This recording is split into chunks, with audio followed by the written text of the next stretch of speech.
Welcome to Jerks Talk Games, a podcast with two programmers who love to talk about video games. My name is Chris Tankersley, and with me, as always, is my co-host Gary Hawken.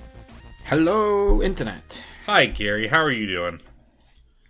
I'm doing good, thank you, Chris. Yeah, I'm doing good. Again, we started off so strongly in this podcast recording often, and real life has now caught up, so they're becoming less and less frequent. But yeah, I think we'll try and aim for once a month, I think, is a reasonable thing in the next couple of months. So I'm sorry for the delay, everyone. Yeah, winter's coming, so we will eventually be snowed into our northern houses. So maybe we'll get more recording done. But yeah, each month I think is a good shot for us. So we've been playing quite a few games.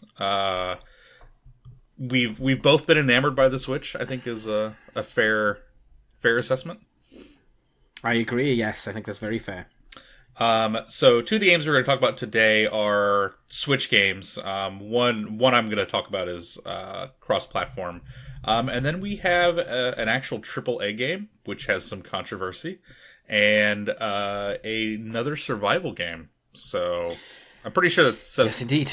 So, Gary, why don't you start us off with your favorite new pastime?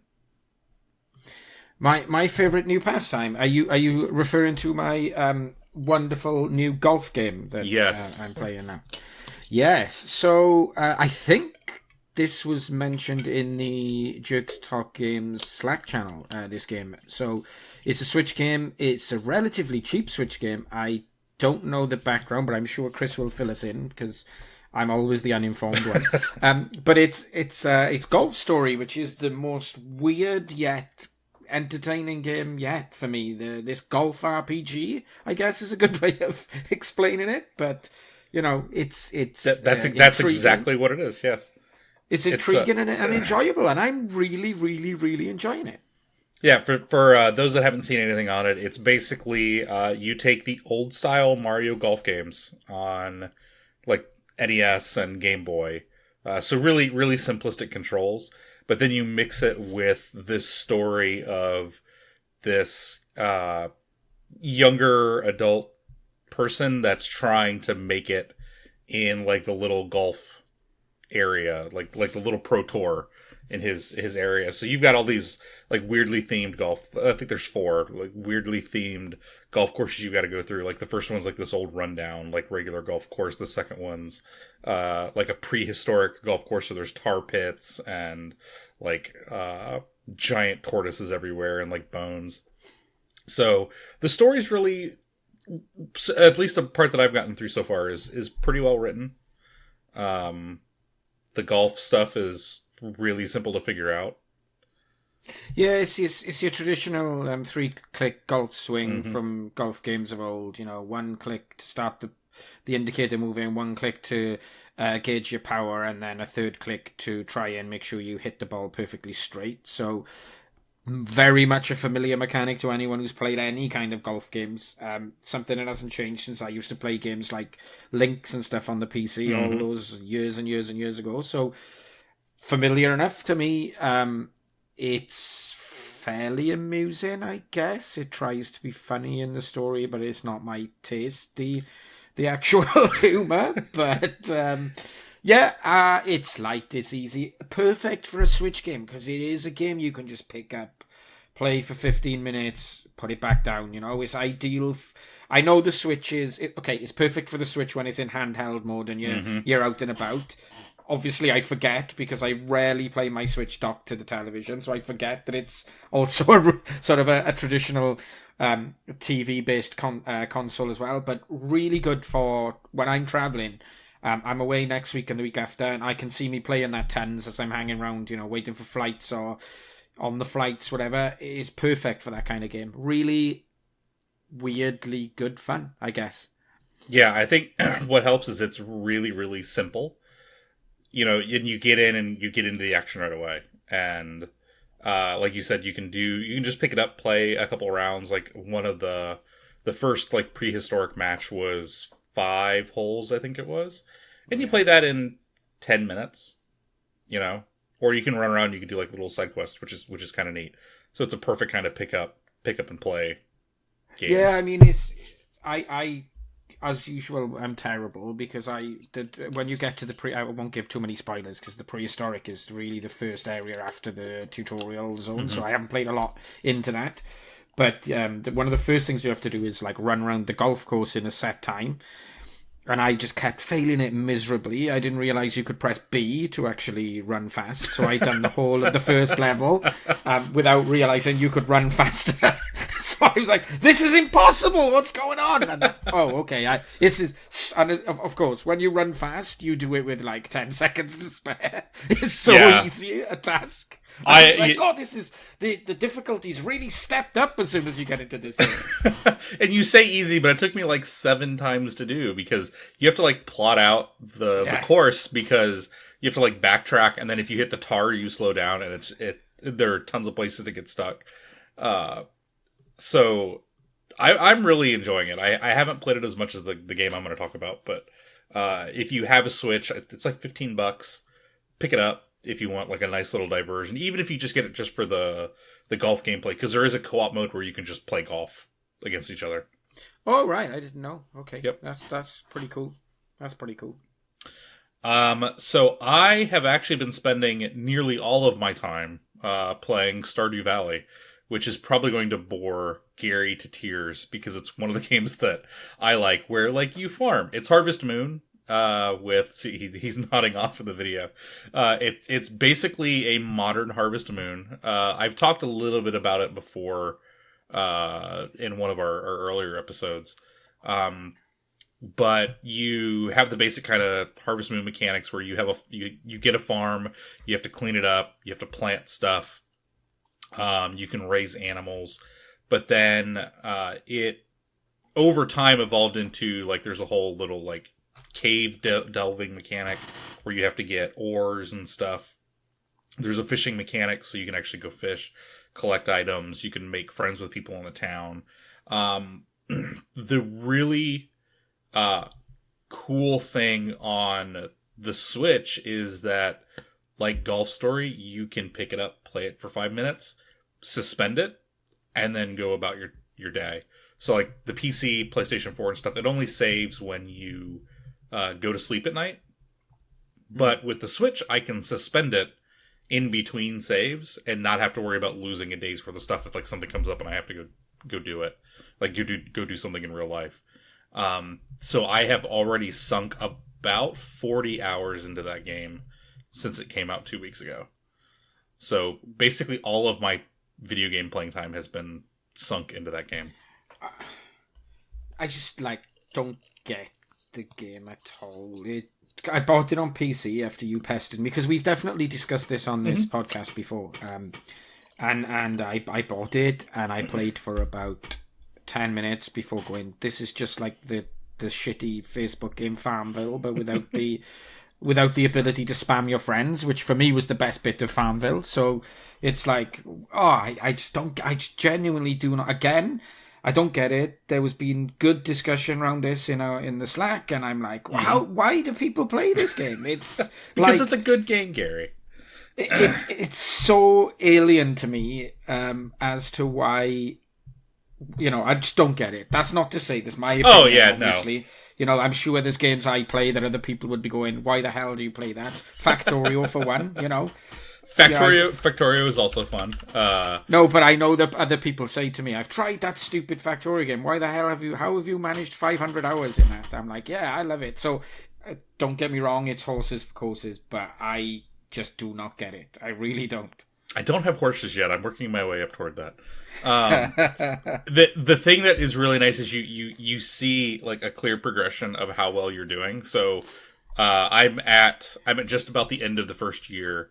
So you start off with like manually doing all the work and you work your way up to kind of like, it's not an automated system like Factorio, but like now I have like a bunch of sprinklers set up so I don't have to water my crops anymore. I can just farm them and get the money for all of that. And so you're laughing, but you play Factorio. It's the exact same thing as Factorio. I'm laughing because I'm doing things. You can farm your crops and then you can box them up and put them on the back of your truck and play your truck simulator to drive them to the city. That would be the ultimate game. No, look, I am willing. Look, I'll be honest. I'm not going to buy it for the Switch. I'm willing to give it another go on PC and report back next podcast to say if I manage to understand the attraction of this game. I'm willing to go that far. Yeah, I will say it is a very passive game, so it is not for everybody. But if you ever like the old Harvest Moon games, not the new Harvest Moon games, because those games suck. The old ones on Super Nintendo and N64, that's just kind of a really kind of chill out, not really think too much kind of game. You'll probably enjoy it, but knowing the games that you like, Gary, probably will not enjoy Stardew Valley. This is why, we have different tastes. We Yes. also have similar tastes over some things, but we do have different tastes, so it's all good.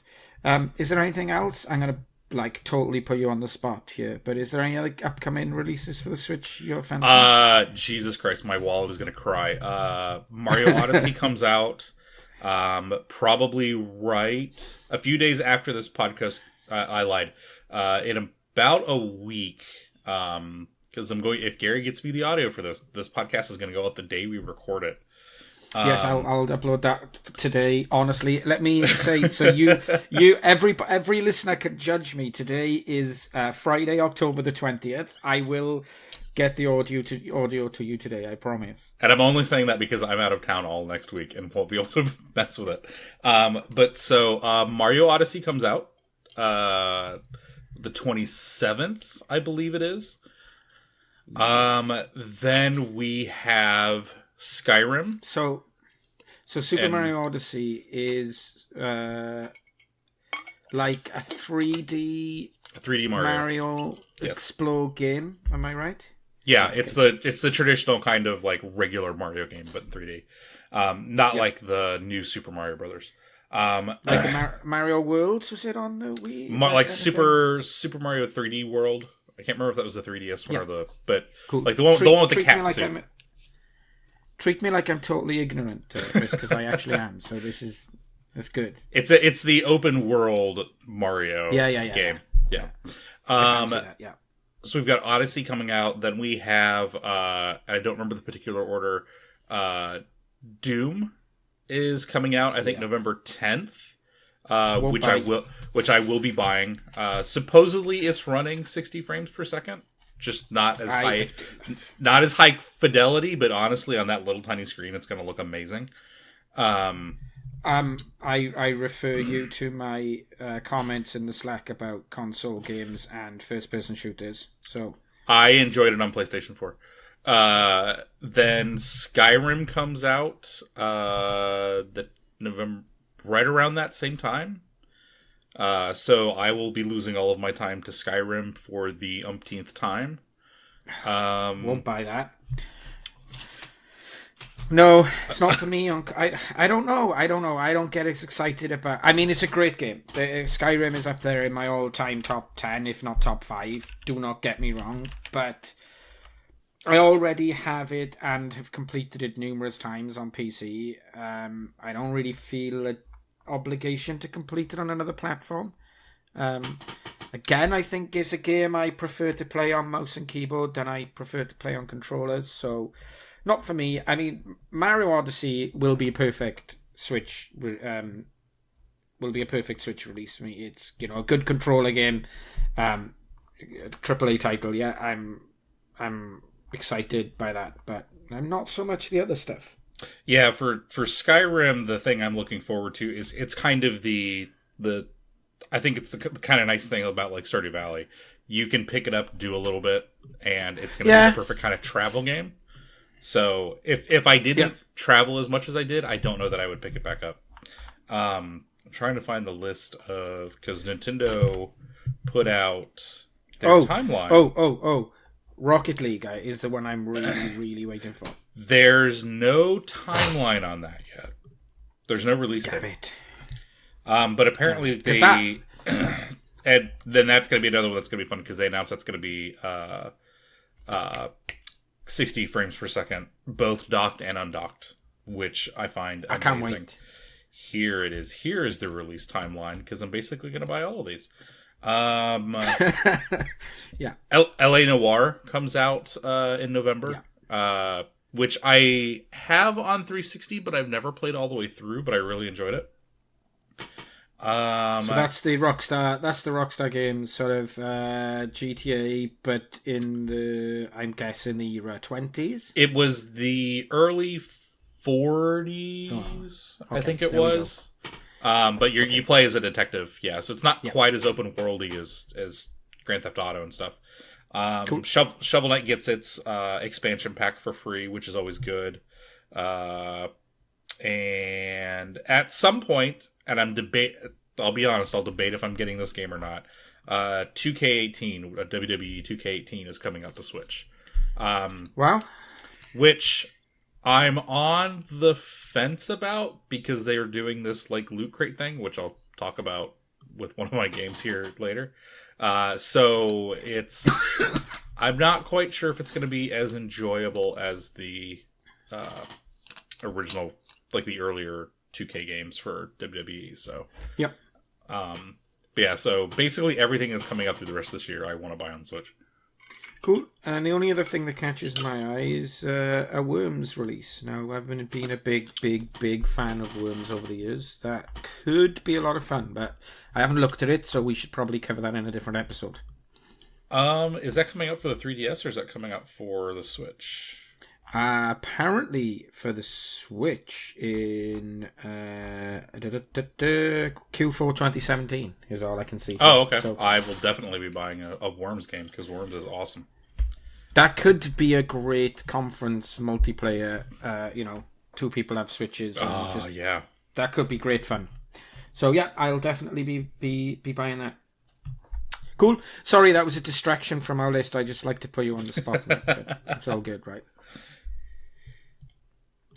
So the other game I've been playing, I've mentioned that I do play quite a lot of multiplayer with a couple of friends who go back a long time, and they've been playing 7 Days to Die, which is I have no idea why I haven't heard about this, because it's an early access game that's been in early access since like 1912 or something. It's like been released early access for the longest I've ever seen. I think it was the first version came out in 2013 early access, and it's now 2017 and it's still in early access. So Jesus. whether it'll ever get released or not is anyone's guess. But it's zombie survival done to death, but it's a multiplayer or single player zombie survival, which is a really cool focus around building and crafting. So I wouldn't say it's like Minecraft style building, because it's a proper first person shooter, 3D shooter. It's not like a block based game like Minecraft.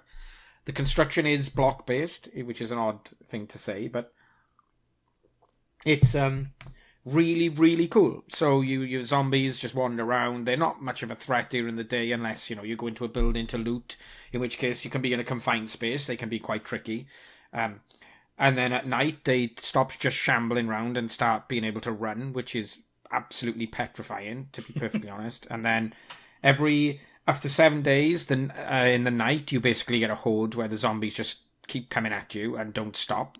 And then every 21 days you get an increasingly more powerful horde. So every 21 days after the 7th day, you get a horde of zombies that comes in the night. So it's all about preparing yourself, because you know when the horde is coming.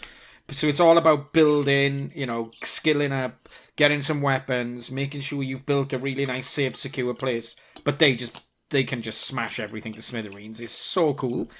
I'm amazed it hasn't had more publicity than it has. I just picked it up because it was something like $10 on a Steam sale, and I've certainly had $10 worth of fun already. It's really good fun.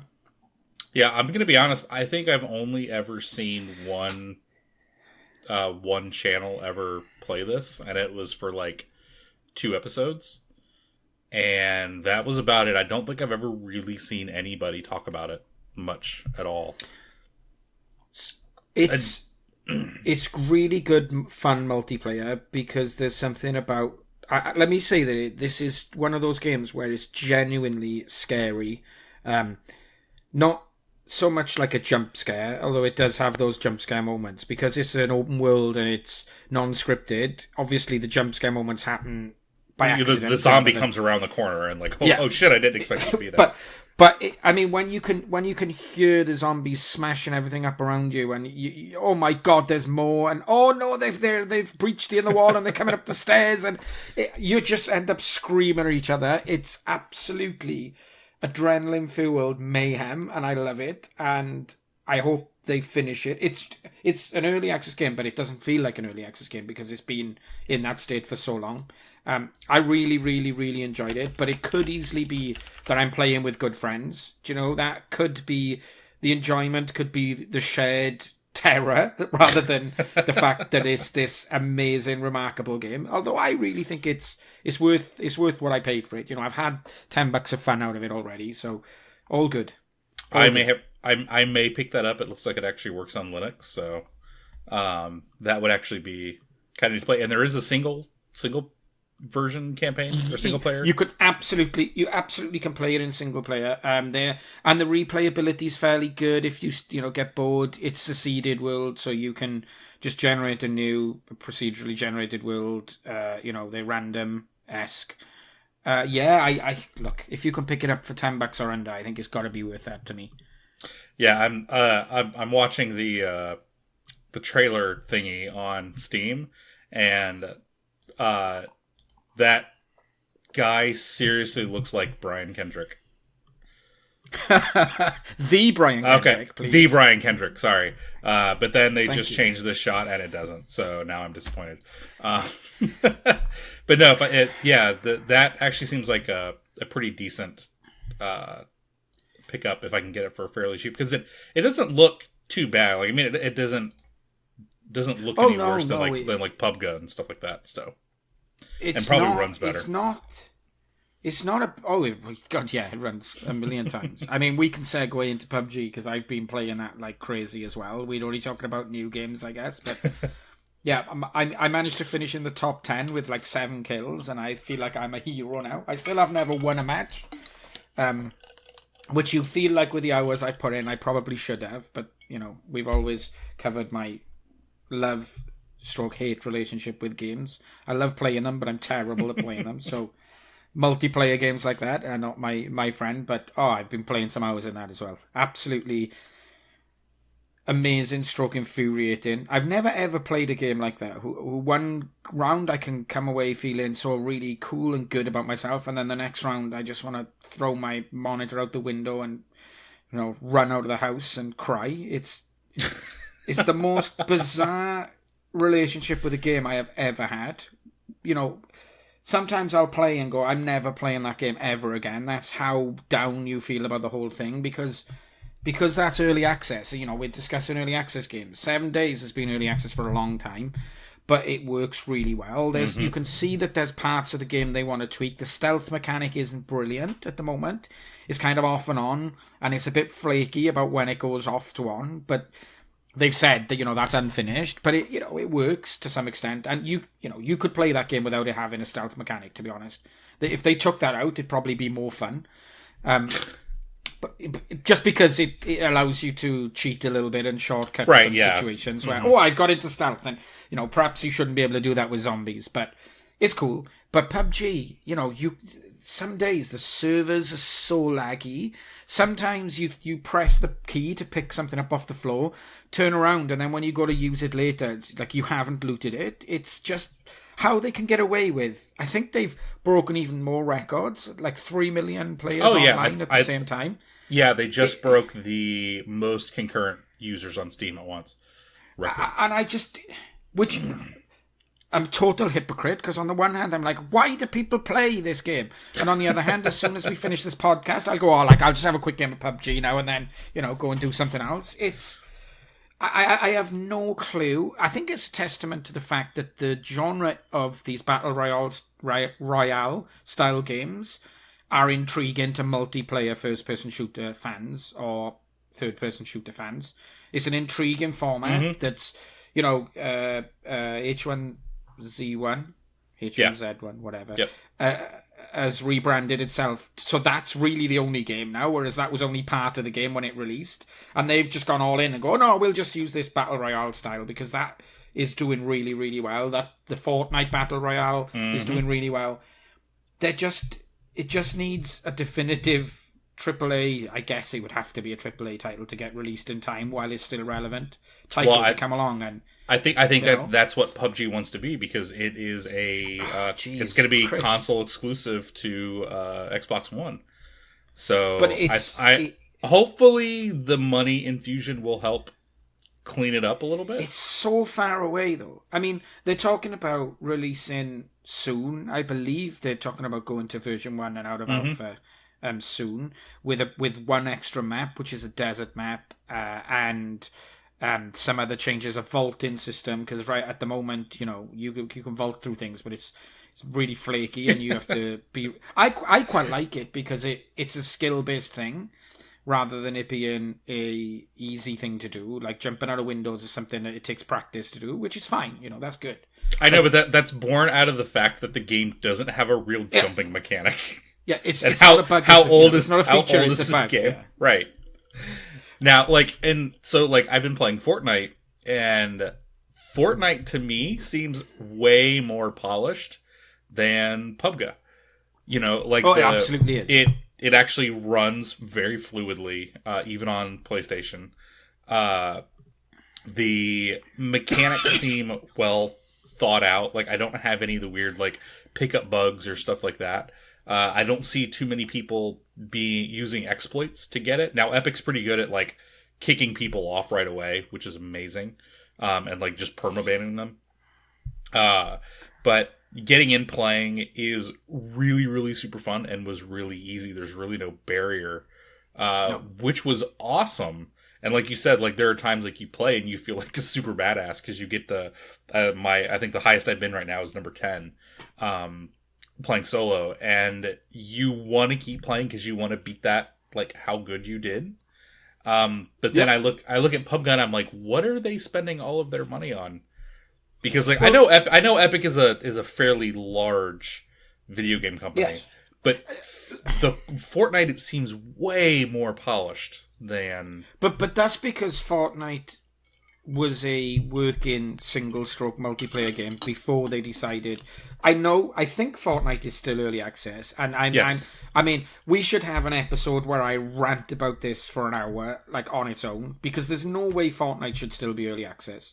They should have pulled the trigger on that and released it, because that game, I've played the single player. I say the single player. I've played the campaign game because it could be co-op multiplayer. Yeah, the Horde version. Right. Yeah, the Horde. So the PV. Let's just call it the PVE game, which is easier to understand. I've played that. That has amazing netcode because you can play co-op already. So they already have the netcode written, right? So that's all. They'd already had that.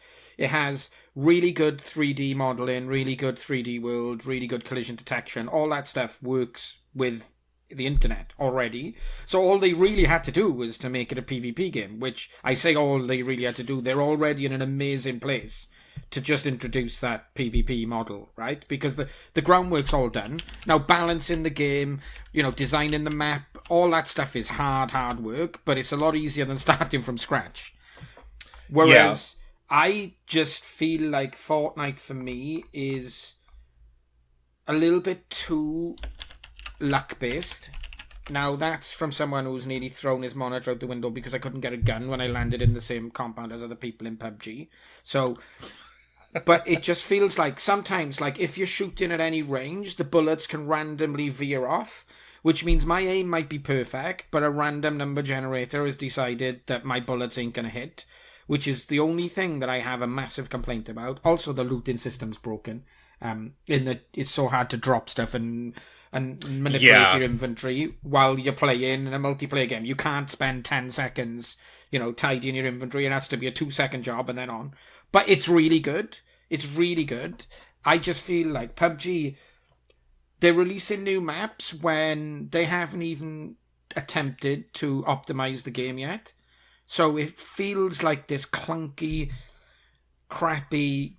I have no idea why I play it. And then I play it and go, oh, that was really good fun. And then it's this really weird oxymoron of a game which I will continue to play. I absolutely will. But I don't think Fortnite's the answer, personally, even though it's a really enjoyable game. I don't think PUBG are going to ever get that game to the point where it's good enough. Like, you look at games like CSGO and Call of Duty and other sort of online shooter type similar genre games. Somebody's just going to come up with a Battle Royale mode for CSGO, and that will then become the de facto Battle Royale game. Or something will happen like that. It's cool. I look, yeah, I'm either never going to play it again or just play it as soon as we finish. So flip a coin, right? Yeah, so the whole early access thing is just crazy. Segueing into the last game that I've been spending all of my time into is Lootboxes, the game. Shadow of War. I picked this up. The single player and the core mechanics of the game are pretty fun. I played a little bit of Shadow of Mordor when it came out. Okay, so for those who don't know, this is a Lord of the Rings based game? It's a Lord of the Rings third-person Batman Arkham style beat-em-up game. Yeah. So the first part is you getting all your powers and stuff, and there's like a leveling up mechanic as your guy gets extra powers and stuff. But the point is you go around, you kill orcs, you level up by doing missions. The really kind of neat thing about it and Shadow of Mordor is this thing called a nemesis system. So as you fight things on the map, they'll sprinkle in randomly more powerful orcs. But then as you encounter them, they have like names and like special powers and weaknesses. But then you also have the chance of not killing them during the fight. So then they come up and they get bigger and they like rank up in the system. So like there was one guy, he got away 5 frickin' times. And he just kept coming back, and then he would pop up at the most inopportune times. Like I'm fighting one captain, he shows up in the middle of that fight, and now I have 2 captains that I have to fight. It's really annoying. I bet. But so they introduced microtransactions into this, where there's a second mechanic to the game where you have to like collect orcs, and then you'll use those orcs to take on other forts in the game. Yeah. And which ideally is kind of neat because you can get people, you can build up this horde. But they added microtransactions and loot boxes, so it's not just I'm going to spend money to like buy a really cool orc for this specific fight I have to do. You have to use either in-game currency or actually pay money to get randomized loot boxes. And you have no idea other than like, oh, this box will have 1 rare item in it, or this box will have 1 rare orc in it. But you have no idea what goes in there. So it hasn't... I've been using in-game currency for everything so far, because they actually give you quite a bit of in-game currency. It's not like you've got to like grind like horribly for it. But I'm still not to like the end game part, which I guess is where it gets really, really bad. The base game though is pretty fun because you can sit down and be like, I'm gonna take out this orc and spend 15 minutes, 20 minutes taking out the orc. Like there's a stealth mechanic, and the actual like gameplay is really, really nice. I don't like that they segmented out some of the orc tribes. So you get the base game for $60. But then you can get the silver version, I think, for like $10 more. That gets you 1 extra tribe. Or you can get the gold version, which is $100, which gets you all the tribes. And then I think there's an even bigger version. And then on top of that, you have all the microtransactions. So it's like... It's like the game's kind of fun, but I don't know that... One, I'm never going to dump money into it on the microtransactions. Yeah. If it gets to that point, that may be the first game that's just like I return, or I only play the first half of this game because I'm not going to deal with all that stuff. If the in-game currency is more than enough to deal with it, I don't think it's going to be that big of a deal. But I'll see when it gets to that point. The game itself is pretty fun, if you like the Arkham style kind of beat 'em up mechanics. So if you play Batman or Mad Max and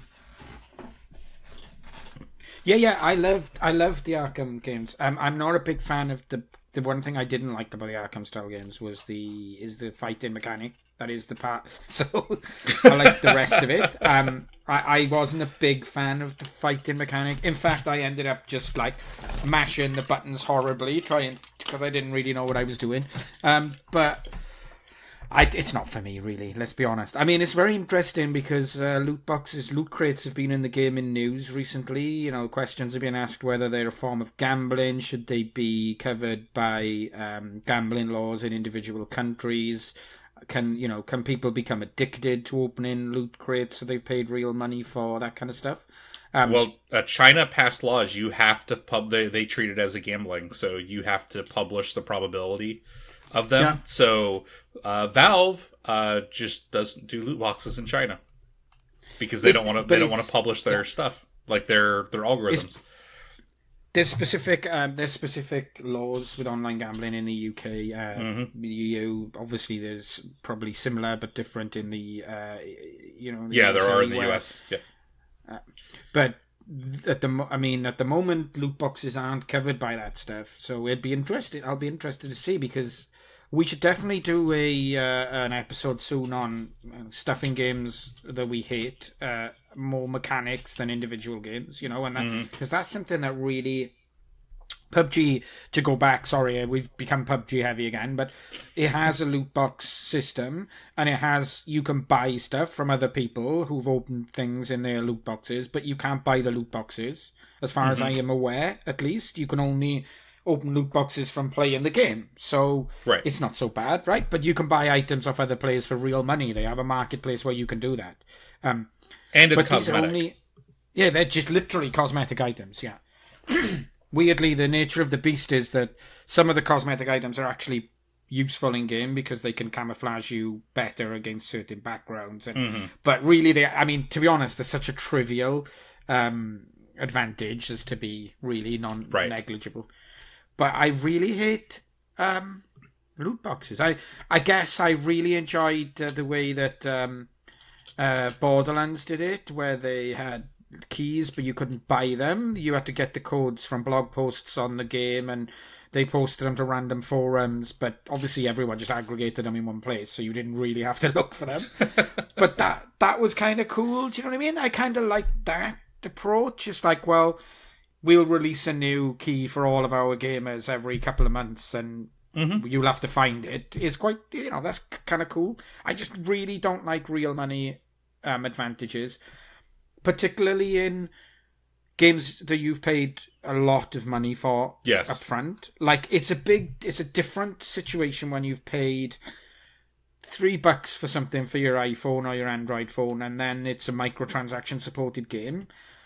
That I still wouldn't pay real money, but at least I can understand it. When you've paid full price for a AAA title, it really that's really when they take the shiv and they twist it a little bit. Like, thanks for giving us so like you spend $100 on the gold edition of Shadow of War. Oh, by the way, give us $10, you'll get a bunch of gold coins that you can use to get stuff. It's like that. We're just gonna keep shoving that shiv in just a little bit more, because we need that cash because we're starving developers. All developers are starving developers. I'm sure they're not seeing the money, but it's frustrating. It's scary that this is the way that games seem to be going. The mechanics are built around. When I was a developer working on a title for which was running on Facebook, not for Facebook. I never worked for Facebook, but we were doing a game. Which was a Lord of the Rings franchise, believe it or not. We actually had a Lord of the Rings franchise. And, when we were designing the game, we designed the game around microtransactions because that's the only way to monetize a game that's running on Facebook, right? You can't charge people for the game up front. You know that 95% of people are never going to give you money, and you try and make it fun enough for them to build a buzz. But really, you're trying to make sure that you do monetize the game. This seems to be that the mechanics of games, AAA titles now even, are being built around monetizing it with loot crates and other things in the same way that crappy mobile apps and Facebook apps were in the past. And that's quite worrying, to be honest. I wouldn't buy, given what you've just said, I wouldn't buy Shadow of War. I wouldn't buy it. Simple as. No, that is a perfectly rational thing, I think. Like I said, the base game is pretty fun, but if you don't like the Batman stuff, you are not going to enjoy this game, and then the transactions are just going to completely turn most people off. Like I said, so far the in-game currency they've just been handing out like candy. So I don't know if it's like we're going to give it to you early in the game, and then later in the game we're going to make you grind for it. So we'll see as I get further into the game. Cool. Is there anything in particular on any platform that's coming up soon that you're fancying, or have we covered that with the Switch? Because I mean, you don't play a lot of games on your desktop PC, right? I know you run Linux, so yeah, not that I'm looking forward to that's coming out on PC. So really, at this point, I'm kind of looking at what's coming out on the Switch first, and then gauging what I'm buying off of that, just because. I'll say it again. The Switch is turning into that perfect kind of platform for like me, where like someone's watching TV, I'll pick the Switch up and play. We're going out somewhere, I'm gonna take the Switch. I travel a lot, so I'm taking the Switch. So that's really kind of what I base some of my my purchases on. So Battlefront 2 seems to be getting good reviews, I guess. I know it hasn't released yet, but you're starting to see some actual release-based reviews coming out. Battlefront 1 I played for a little bit. I think we discussed that in a recent podcast. But I had to stop. I just felt like it was full of cheats, which is weird for a AAA title. But, it could be that, they were selling it so cheap that people just felt like accounts were probably throwaway. Yeah. So it became really a problem. When you're rubbish and you're brand new at a game, you don't notice the cheat so much because you just think, oh, I'll be able to do that when I get to that level. And then when you get to that level and people are 360 no scoping you, it's like, okay, yeah, it's a problem. But that looks intriguing. It does look intriguing. I hope that there's a single player campaign. I think there is a single player campaign. I've deliberately not try to spoiler it too much. I probably wouldn't buy it just for the multiplayer like in Battlefront 1, but I hope there's, because I really am due a really good first person or third person Star Wars campaign, story based campaign. We haven't had that for a long time, so I would be really interested in it. Cool. I think that's about it for today. I'll apologise in advance. I realised that when I was clearing my throat and coughing, I muted the microphone in Hangouts, but not on my hardware. So everyone who's listening to this on recording, who's not Chris, will be hearing me coughing and spluttering and clearing my throat. So sorry, people. That means I'm going to have to edit the freaking stuff. I want to just throw it in the editor. It's only like 3 coughs and 1 throat clear, so you can leave it in. It's fine. It's fine. It's fine. I guess I can do some work on this podcast instead of everything else. So it's not like I do pay you, Chris. Come on now. Oh wait, I don't pay you. No, we didn't. No, where's all this money going? So yeah. So I think probably our next episode probably will be us griping about things in video games, which should be interesting. Yes, we'll. Go on. No, you interrupted. No, me. I say we'll gather some feedback about what mechanics in games people the listeners hate. So tweet us at jerks.games or jump in the Slack channel and let us know what you hate, because we're happy to discuss more than our own personal gripes. So yeah, that could be really cool for the next episode. Let us know the things. Doesn't have to be as major as loot boxes or early access. That let us know what you hate, what mechanics annoy you in games. Yep. So speaking of that, you can find this episode and all the rest of the episodes up on jerkstalkgames.com, as well as on YouTube and iTunes and Google Music, or wherever you can find your favorite podcasts. You can follow the podcast. You can follow the actual this itself, because words are failing me right now, on Twitter at JerksTalkGames. You can follow me at DragonManTank or Gary at GEEH at Gee. So as always, thank you, Gary, for finally finding time to talk with me over the internet, because time zones and life is hard. Thank you, Chris. Yes, I will admit I've cancelled on Chris at least 3 times, so I'm glad this actually happened. So nice to Yes, speak to you as always, Chris. me too. And as always, don't forget to save your game.